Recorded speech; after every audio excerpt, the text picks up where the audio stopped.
Assalamu alaikum, dear students. Welcome to Epson's online sport program. My name is Muhammad Aslan Shafiq, and today we are starting our chapter number 4 of our book. And the chapter name is Control Structures. Basically control structure होता क्या है हमारे पास। सबसे पहले हम लोगों ने ये चीज़ देखनी है।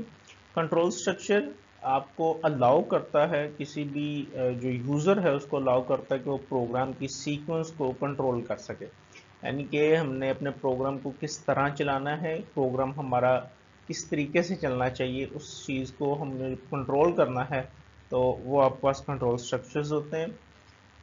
प्रोग्राम के जो फ्लो है उसको आपने कंट्रोल करना है। तो बेसिकली थ्री टाइप्स के बेसिक स्ट्रक्चर्स होते हैं हमारे पास। ये जो थ्री टाइप्स के हमारे पास स्ट्रक्चर होते हैं, इसमें सबसे पहला स्ट्रक्चर हमारे पास सीक्वेंस है। फिर हमारे पास रेपिटेशनल स्ट्रक्चर होते हैं जिसको हम लूप या आइटरेशन कहते हैं, और फिर हमारे पास कंडीशनल या सिलेक्शन स्ट्रक्चर होते हैं हमारे पास।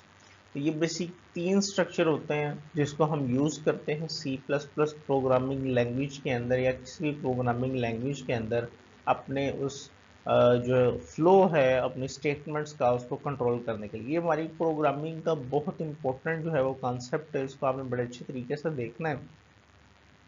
इसके बगैर कोई भी प्रोग्रामिंग आपकी कंप्लीट नहीं हो सकती। आपने कोई भी प्रोग्राम जब हमने बनाना है तो उसमें मैक्सिमम यूज जो है वो इन चीज़ों का होता है आपके पास।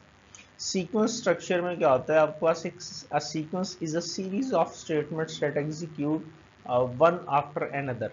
ठीक है, एक सीक्वेंस सिंपल जो है वो सीरीज आपके पास है स्टेटमेंट्स की, जिसमें एक दूसरे स्टेटमेंट के बाद जो है वो सारी की सारी स्टेटमेंट्स जो है वो एग्जीक्यूट हो रही होती हैं। यानी कि अगर आपका स्टेटमेंट फर्स्ट स्टेटमेंट लिखी है, सेकंड स्टेटमेंट लिखी है, थर्ड स्टेटमेंट लिखी है, तो सबसे पहले फर्स्ट वाली होगी, फिर सेकंड वाली होगी, फिर थर्ड वाली आपके पास एग्जीक्यूट होगी। इस चीज़ को हम कहते हैं वो सीक्वेंस स्ट्रक्चर होता है। फिर हमारे पास रेपिटेशन स्ट्रक्चर है, इसको हम लूप भी कहते हैं, इसको हम आइट्रेशन भी कहते हैं। ये जो हमारे पास लूप होती है आपके पास, इसका मतलब होता है रिपीट करना। और रेपिटेशन लिखा हुआ, आइट्रेशन लिखा हुआ, तीनों लफ्ज़ों का एक ही मतलब है, रिपीट करना। तो सपोज दैट आप एक स्टेटमेंट है, आप उसको चाहते हैं कि आप उसको 1000 दफ़ा जो है वो एग्जीक्यूट करें, या आप सिंपली, मैं आपको एग्जांपल देता हूँ कि आपके पास एक स्टेटमेंट है, आपने उसको प्रिंट करवाना है, सी आउट करवाना है। आप उसको सी आउट करवाते हैं, वो एक दफ़ा स्क्रीन के ऊपर शो होती है। आप चाहते हैं कि वो जो स्टेटमेंट है वो स्क्रीन के ऊपर 1000 दफ़ा शो हो, तो फिर हम क्या करेंगे, क्या उसको 1000 दफ़ा सी आउट करेंगे? नहीं, हम वहाँ पे ये स्ट्रक्चर यूज़ करेंगे, रेपुटेशन स्ट्रक्चर यूज़ करेंगे, और इसमें कंडीशन लगा देंगे कि भाई इस वाली स्टेटमेंट को आपने 1000 दफ़ा रिपीट करना है। तो बेसिकली ये आपके पास रेपुटेशन स्ट्रक्चर होता है, इसको आप लूप या आइट्रेशन स्ट्रक्चर कहते हैं। Repetition is used to repeat statements while certain conditions are met। यानी कि आपने एक जो कोड है उसको आपने रिपीट करना है, बार बार रिपीट करना है, तो उसके लिए हम जो स्ट्रक्चर यूज करते हैं हमारे पास रेपुटेशनल स्ट्रक्चर होता है, लूप स्ट्रक्चर होता है, या आइट्रेशन स्ट्रक्चर होता है। और ये रिपीट करता है, ये भी हमारे ऊपर डिपेंड करता है कि हमने उसके ऊपर क्या कंडीशन लगाई हुई है, किस कंडीशन पे वो रिपीट कर रहा है। सिलेक्शन, कंडीशनल या ब्रांचिंग स्ट्रक्चर, ये स्ट्रक्चर आपके पास क्या होता है। सिलेक्शन का मतलब होता है कि आपके पास दो कंडीशंस आ गई, अब उस कंडीशंस में से आपने किसी एक को चूज करना, तो उस चीज को हम कहते हैं आपके पास वो सिलेक्शन स्ट्रक्चर या कंडीशनल स्ट्रक्चर होता है। कैसे जी, सपोज दैट आपके पास एग्जांपल है मार्क्स की, तो 100 में से 33 मार्क्स वाला जो है वो पास है। अगर आपके पास 33 से कम मार्क्स आ जाते हैं वो फेल है, 33 से ज़्यादा आ जाते हैं तो वो पास है, या 33 आ जाते हैं तो वो पास है। अब आपके पास एक कंडीशन बन जाती है कि मार्क्स आपके पास 33 हो या उससे ज़्यादा हो, तो आपके पास जो है वो जो रिजल्ट है वो पास होगा। तो इस चीज़ के लिए हम जब उसमें सिलेक्शन यूज़ करते हैं कि किसी एक को सिलेक्ट करना है कि भाई या वो पास है या वो फेल है, कंडीशन लगा देंगे। कंडीशन लगाने के बाद जोन सी वाली साइड आपकी कंडीशन की ट्रू होंगी, उस चीज़ को हम चूज़ कर लेंगे। तो ये बेसिकली जी बिल्कुल ही उसी तरह है जिस तरह आपके MCQs हैं, आपके पास 4 ऑप्शंस आती हैं, उनमें से किसी एक को चूज़ करना है। तो यहाँ पे भी सिलेक्शन स्ट्रक्चर में भी हमारे पास ऑप्शंस होती हैं, उन ऑप्शंस में से कोई एक चूज़ होगी, बाकी वाली जो स्टेटमेंट, जो प्रोग्राम की जो स्टेटमेंट्स हमने लिखी होंगी वो जो है वो एग्जीक्यूट नहीं होगी, ये डिपेंड करता है हमारी कंडीशन के ऊपर। तो ये हमारे पास बेसिकली ये कंट्रोल स्ट्रक्चर्स होते हैं, या इनको हम कहते हैं ये हमारे पास लॉजिक स्ट्रक्चर होते हैं। तो ये बेसिकली हमारा चैप्टर का इंट्रोडक्शन है। नेक्स्ट हम इसको बड़ी डिटेल में देखेंगे, सिलेक्शन किस तरह हम इसको यूज करते हैं, सिलेक्शन कंट्रोल स्ट्रक्चर को, रेपिटेशनल स्ट्रक्चर को किस तरह यूज करते हैं। हमारे 4th चैप्टर में बेसिकली हम लोगों ने यही पढ़ना है, जो है वो कंडीशनल कंट्रोल स्ट्रक्चर, ये जिसको हम सिलेक्शन स्ट्रक्चर कहते हैं। फिर उसके बाद हम यहाँ पे लूप कंट्रोल स्ट्रक्चर या रेपिटेशनल स्ट्रक्चर जो है वो हम यहाँ पे पढ़ेंगे। और सीक्वेंस जो है वो सिंपल प्रोग्राम जो हमने पढ़े सारे सीक्वेंस के अंदर होते हैं आपके पास। Sequence control structure. The sequence structure directs the computer to process the program instruction one after another in the order listed in the program. ये बिल्कुल आप जिस तरह यहाँ पे देख सकते हैं, सीक्वेंस में क्या होगा, फर्स्ट स्टेटमेंट लिखी है, सेकंड स्टेटमेंट लिखी है, थर्ड स्टेटमेंट, कंट्रोल आपके पास ऊपर से आएगा। फर्स्ट जो भी एक्शन है आपके पास, ये जो स्टेटमेंट है आपके पास, उसको एग्जीक्यूट करेगा। उसके बाद जो है वो सेकंड वाले एक्शन भी आएगा और उसको एग्जीक्यूट करेगा। इसको करने के बाद वो थर्ड वाले एक्शन पर जो भी हमने उसको दिया हुआ है, जो भी हमने स्टेटमेंट लिखी हुई है, तो ये उनको एक सीक्वेंस के साथ एग्जीक्यूट करेगा। इस चीज को हम कहते हैं sequence control structure. Selection structure, ये देखें जी, बिल्कुल इसकी डायग्राम कंडीशन है। कंडीशन की अब दो जो है वो आपके पास पॉसिबिलिटीज हैं, या तो वो ट्रू हो जाएगी या वो फॉल्स हो जाएगी। तो अगर ये कंडीशन आपके पास ट्रू हो जाती है तो हम कहते हैं जी ये वाला एक्शन 2 जो है ये परफॉर्म हो। अगर कंडीशन फॉल्स हो जाती है तो हम कहते हैं ये एक्शन 1 जो है वो परफॉर्म हो। तो ये बेसिकली आपका सिलेक्शन स्ट्रक्चर होता है। इसमें से हमने सिलेक्ट करना है कि दोनों में से कौन सी जो है वो आपके पास हमारे लिए सूटेबल है। कंडीशन के बिहाफ पे हमने जो है वो उसको चूज करना होता है। ये सिस्टम खुद चूज करता है, हमने जस्ट कंडीशन देनी होती है और कोड लिखने होते हैं। और ये लिखेंगे किस तरह, ये हम इंशाल्लाह आगे प्रोग्राम में देखेंगे कि किस तरह कंडीशन लगा के हम इसको जो है वो यूज करते हैं। Selection structure makes a decision and then takes an appropriate action based on that decision.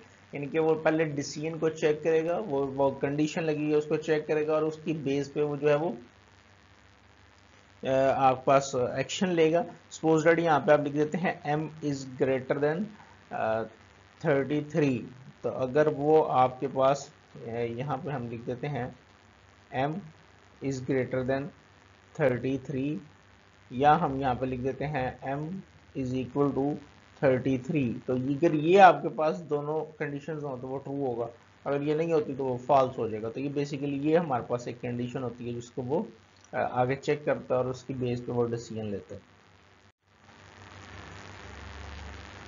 Repetition structure या लूप स्ट्रक्चर आपके पास क्या होता है, यहाँ पे जिस तरह आप डायग्राम में देख लें, कंडीशन हमने लगाई। अब हम चाहते हैं कि इस एक्शन को हम बार बार रिपीट करें। तो कंट्रोल इसका किस तरह फ्लो करेगा, आपके पास ऊपर से कंट्रोल आया कंडीशन की, अगर कंडीशन फॉल्स होती है तो ये एग्जिट कर देगा यहाँ से। अगर कंडीशन ट्रू है, वो जो भी हमने कंडीशन लगाई थी, सपोज दैट आप 100 दफा इसको चलाएं तो वो ट्रू हो जाएगी कंडीशन, तो वो एक्शन परफॉर्म होगा। ये वापस दोबारा जाकर फिर से कंडीशन चेक करेगा और कंडीशन जब तक ट्रू होती रहेगी वो ये एक्शन परफॉर्म करता रहेगा। इस चीज को हम कहते हैं रेपिटेशनल स्ट्रक्चर की, ये रिपीट करता रहेगा जब तक हमारी ये कंडीशन जो है या वो ट्रू नहीं कर लेता। और अगर ये कंडीशन फॉल्स हो जाती है, ये हमारी अपनी मर्जी है, हम फॉल्स पे लगाना चाह रहे हैं या ट्रू पे लगाना चाह रहे हैं, ये हमारी अपनी मर्जी है। ये जो कंडीशन हम लोगों ने लगाई होती है, तो ये एक्शन जो है वो परफॉर्म करी जाएगा, बार बार एक्शन जो है वो परफॉर्म करी जाएगा। और हम कोड को दोबारा लिखेंगे नहीं, हम उसी को रीयूज करेंगे कंप्यूटर के अंदर। इस चीज को हम कहते हैं लूप कंट्रोल स्ट्रक्चर या repetitional structure. Repetitional structure directs computer to repeat one और more instructions until some condition is met, also called a loop or iteration structure. Flow control, अब फ्लो कंट्रोल क्या होता है हमारे पास, बेसिकली हम तब से उसको कह रहे हैं कि जी वो फ्लो को कंट्रोल करेगा, फ्लो को कंट्रोल करेगा। तो फ्लो कंट्रोल बेसिकली हमारे पास होता क्या है। फ्लो कंट्रोल में दो क्वेश्चंस आते हैं, how the computer moves through the program, कि जो आपका कंप्यूटर है वो प्रोग्राम की किस स्टेटमेंट को एग्जीक्यूट करेगा, पहले किस स्टेटमेंट को करेगा, बाद में किस तरह वो जो है वो उसको स्टेटमेंट्स को एग्जीक्यूट करेगा। ये आपके पास होता है आपका फ्लो कंट्रोल। दूसरा क्वेश्चन है कि कौन से कीवर्ड्स हैं जिसके ज़रिए फिर हम फ्लो कंट्रोल को जो है वो उसको फ्लो को कंट्रोल कर सकते हैं। तो वो जो हमारे पास हैं वो काफ़ी ज़्यादा कीवर्ड्स हैं। Many keywords are for flow chart. Break है, केस है, कंटिन्यू है, डिफ़ॉल्ट है, do, else, for, go to, if, return, switch, while, ये सारे के सारे कीवर्ड्स हैं। कीवर्ड्स हम लोगों ने पहले भी पढ़ा कि प्री डिफाइंड वर्ड्स होते हैं आपके पास कंप्यूटर के अंदर, जो ये डिफाइन करते हैं कि क्या काम करेंगे। इसकी डेफिनेशन पहले से मौजूद होती है कंपाइलर के अंदर, इसको हम एज अ वेरिएबल यूज नहीं कर सकते। ये सारे कीवर्ड्स होते हैं आपको। इन कीवर्ड्स को यूज करते हुए हम अपना कंट्रोल स्ट्रक्चर भी यूज करेंगे और लूपिंग स्ट्रक्चर भी यूज करेंगे। अब कौन सा कीवर्ड कहाँ पे हमने यूज करना है, ये सारे जो है वो हम इंशाल्लाह आगे प्रोग्राम बनाते साथ साथ जो है वो देखेंगे। दो जो स्ट्रक्चर हैं हमने चैप्टर नंबर 4 में जो पढ़ने हैं, फर्स्ट ऑफ ऑल हमने पढ़ना है सिलेक्शन स्ट्रक्चर या कंडीशनल स्ट्रक्चर आप उसको कह सकते हैं। फिर हमने पढ़ना है रेपुटेशनल स्ट्रक्चर या लूप। अब इसमें हम लोगों ने जो देखना है, सबसे पहले नंबर पे जो चीज़ हम लोगों ने देखनी है, ये जो सिलेक्शन स्ट्रक्चर में है वो इफ स्टेटमेंट है कि इफ स्टेटमेंट आपके पास क्या होती है। अब ये उसका नाम आ गया सिलेक्शन स्ट्रक्चर। हम लोगों ने तो पढ़ लिया ना जो सिलेक्ट करते हैं। तो सिलेक्शन स्ट्रक्चर कितने होते हैं वो आपके पास ये नीचे हम लोगों ने लिखे हुए हैं। ज़्यादातर ये बेसिक लैंग्वेज है सी प्लस प्लस लैंग्वेज। अगर आपने बाकी लैंग्वेजेस में वर्किंग करनी है तो पहले ये आपको सीखनी पड़ती है। उसमें भी यही है सारी चीज़ें, सिर्फ जस्ट थोड़ा सा सेंटेक्स चेंज होता है और वो आप इजीली उसको यूज़ कर सकते हैं। इफ़ स्टेटमेंट है सबसे पहले। इफ़ में आप क्या किस तरह इसको यूज़ करेंगे हम आगे प्रोग्राम में देखेंगे। मैं जस्ट आपको सिंपल सा बताता हूँ कि कंडीशन होगी आपके पास जो ट्रू होने पे काम करेगी। इसी तरह इफ एल्स है, फिर उसके बाद हम पढ़ेंगे इफ एल्स कि अगर एक कंडीशन ट्रू है और अगर अगर उस वही कंडीशन फॉल्स है तो क्या होगा।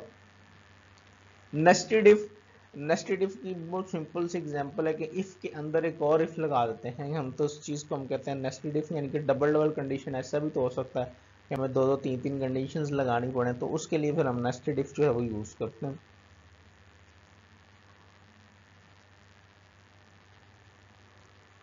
Then we have go to statement. Go to statement जो है वो स्टेटमेंट्स पे भेजने के लिए हम यूज़ करते हैं फ्लो को, इसको कंडीशन को। जी अब इसके बाद ये होगा तो उसके बाद स्टेटमेंट इस वाली पे चला जाए और दोबारा काम करना शुरू करे। स्विच स्टेटमेंट बिल्कुल जो है वो आपका इफ एल्स वाला काम करती है। थोड़ा सा डिफरेंस है बस इसके अंदर ही। आगे जब हम इसको पढ़ेंगे तो ये डिटेल में देखेंगे। ये भी आपके पास मल्टीपल कंडीशंस होती हैं। इफ एल्स में भी multiple condition, if sorry if else में सिंगल कंडीशन होती है। इफ एल्स के बाद हम एक और पढ़ेंगे इफ एल्स इफ, उसके अंदर आपके पास मल्टीपल कंडीशंस होती हैं। नेस्टेड इफ में भी हमारे पास मल्टीपल कंडीशंस होती हैं। तो ये जो आपके पास स्विच स्टेटमेंट है ये आपके पास बिल्कुल सेम इफ एल्स इफ की तरह की है, या आप इसको एल्स इफ कह सकते हैं। ये उस तरह की है जिसको हम आगे देखेंगे। Then we have reputational structure. Reputational में सबसे इंपॉर्टेंट स्ट्रक्चर हमारे पास फॉर लूप होता है। फिर हम उसमें वाइल लूप पढ़ेंगे, डू वाइल लूप पढ़ेंगे और हम नेस्टेड लूप पढ़ेंगे, या नेस्टिंग किस तरह लूप्स की आपस में करवा सकते हैं हम लोग, वो चीज़ पढ़ेंगे। इसी तरह जिस तरह हमने इफ में पढ़ा नेस्टेड। तो ये दो बेसिकली हमारे पास मेन टॉपिक्स हैं। एक सिलेक्शन कंट्रोल स्ट्रक्चर है और हमारे पास रेपुटेशनल कंट्रोल स्ट्रक्चर है। इसके अंदर जो है वो हम लोगों ने देखना है if, if else, if else if, nested if, go to switch. और रेपुटेशन में हम देखेंगे वाइल, डू वाइल, फॉर और nested for loop. Thank you very much.